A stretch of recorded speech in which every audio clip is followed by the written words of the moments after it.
Welcome back to episode 3 of The Riff. As you could tell in the title, we are going to be talking about the Telecaster today. This is my 1959 Tele, mostly stock. The only thing I did change was the fret size. I upgraded the nut after the fret job, and I changed the saddle height screws to get that action up pretty high. It was refinished at some point by Fender in '65 to a candy apple red. The gold underspray is underneath to help that red pop, and it's a great guitar. You know, it's an early '59, July of '59, and this is a killer guitar. It's a meant to be guitar. It was meant to be mine. I feel like very reminiscent of Muddy Waters Telecaster. You know, it's got that look, and it's just a great guitar. I recently. You know, I've always been a Telecaster fan, and I've had some custom shops down the road, but just recently, over the last year or so, I really got hooked, bit by the Tele bug, and I loved blackguards, anywhere from 1950 to 1954. You know, those were some great guitars, and they're priced because they're great, you know, and I also have a '59 Strat that I did a video on in a few episodes back, and I just thought that this guitar would complement it very well, and it does. The necks feel almost identical. This has got a big, thick slab on it. It's a slab board, '59. And it's a great guitar, you know what I mean? I'm lucky to have it. And I'll run through some of the pickup sounds so you guys can check it out. The amps are off into the room, so it's not going to be totally blowing you out. But so here's the neck pickup.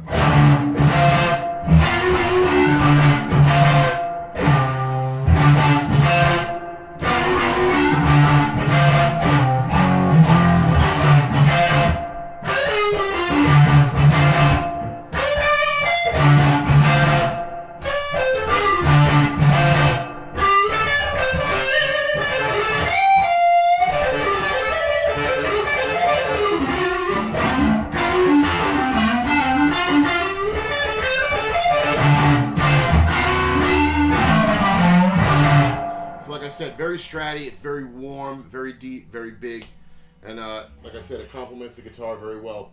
Moving into the middle position, it's a combination of the neck and the bridge, as you all probably know, and it's super good.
Great for like if you wanted to do some of those Albert Collins stabs.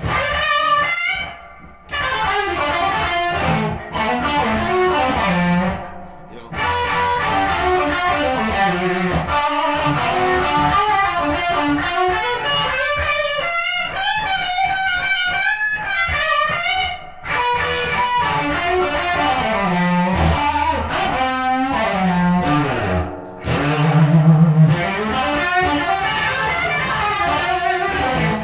Super great bridge pickup. Not too invasive, not too chicken picky, just very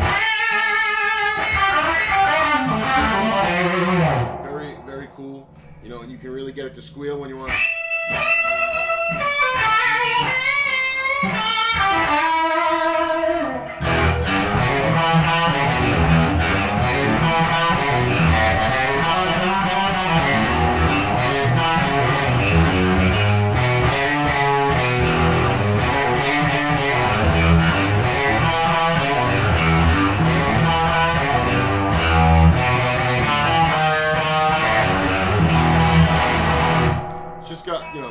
obviously we know what that is, but it's it's a great all around. And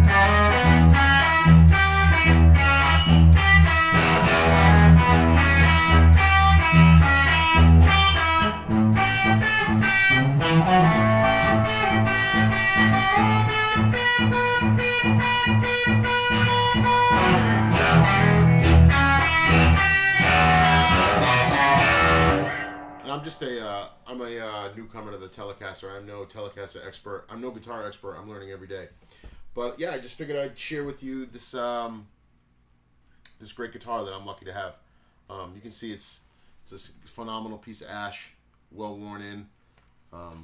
It's just great. It's a great guitar, and I'm really happy to have it.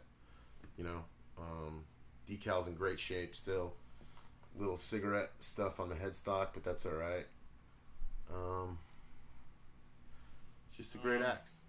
Like I said too, it's just the guitar complements itself, and you know, I refretted it with bigger fret wire because I like to get under it, and it's got 6100s on it. They are big for the guitar, but it helps because I have big hands, so it helps me get under the string. And it's just super cool. It's got some weight to it, but nothing crazy. Body's still 1 3/4 inch thick, and it's just great. You know, it's a great Tele.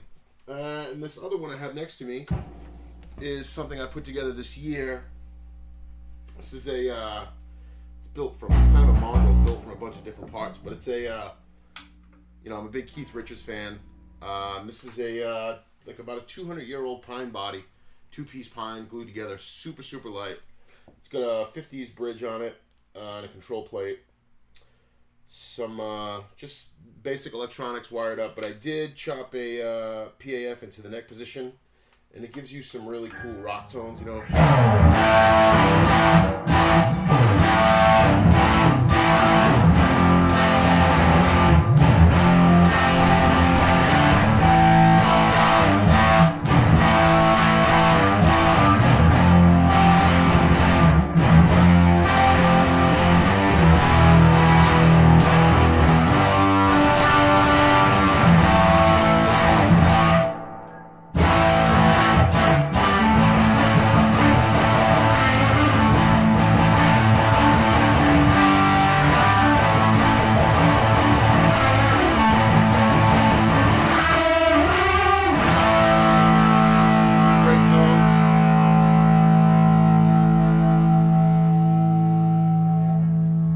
Wired it up, you can talk into it. I wired it up out of phase, so if you dial it in right, you get some really cool.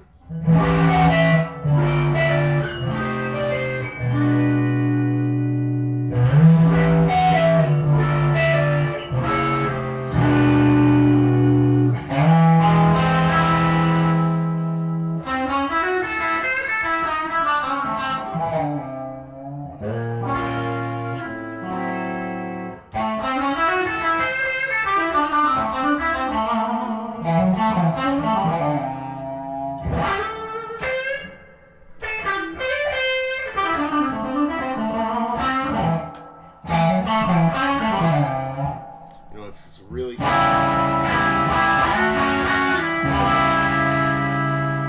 real nasally Gibson sound, and then the bridge is just a this is actually a Kiefer Don Mayer bridge pickup.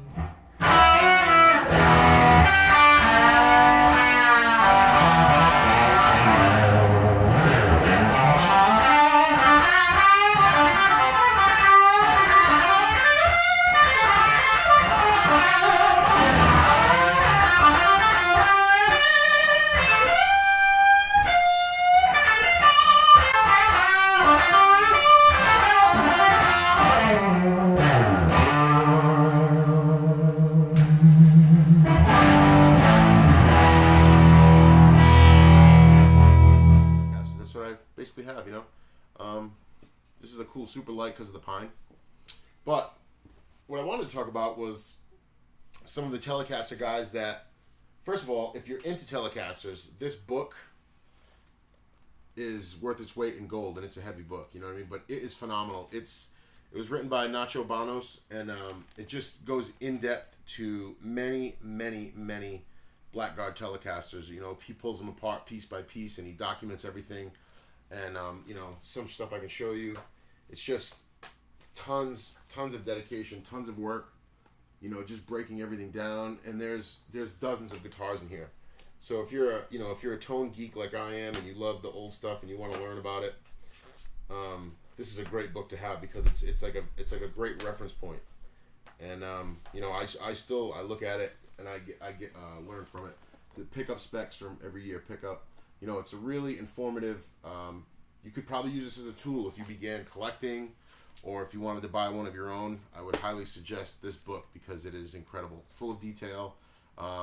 Somebody's love for a guitar went into this book, and it's a work of art. And I have mine. You know what I mean? He's a super nice guy, and got to talk to him a little bit. He wrote me a little message on the inside, and it's a great book. So if you're into Telecasters, especially the old ones, pick up the Blackguard book. It's phenomenal.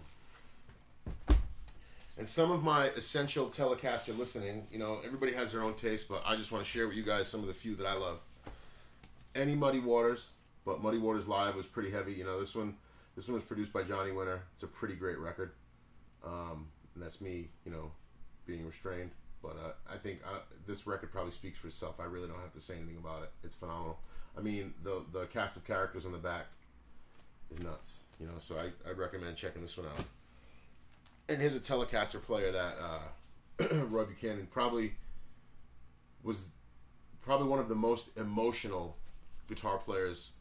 You could hear what he was feeling come through that slab of wood that he was playing, and this is some really heavy stuff, you know. And he's responsible for a lot of the Tele tricks, you know, the bending behind the nut and the banjo rolls and a lot of that stuff. And I don't want to say he founded it all, but a lot of guys took that influence from Roy and put it into their playing. And this is a must-have. This is a must-listen to. Even if you listen to it once, it's worth it, you know. My brother right here. I love Albert. Look at that face. How can you not trust this guy? Phenomenal. Just destroying the strings on this guitar. Playing. The band is killing. He's killing. Again, an insane lineup. And live is when you hear him at his best, because he's just feeling it. And he was so funky. He's one of my favorites. And not necessarily this record, but yeah, this one. I could do it with this one. Just classic Keith playing, you know. His you know, they call him the human riff for a reason. He manipulated the Telecaster in ways, you know, with his open G tuning. Some of that stuff was just really inventive, and he would take it to places and come up with these lines and these riffs, and everybody would, you know, from days on, we're all trying to cop that. Yeah, it's another Stones record. Some of the Stones stuff, I just love those old Tele sounds. Led Zeppelin 1, 2, you know, that's another one of my favorite records with recorded Telecaster on there. So that's it. That's I just want to give a little glimpse into the Telecaster world. Some of those things like Roy would do is, you know, just using the just swell.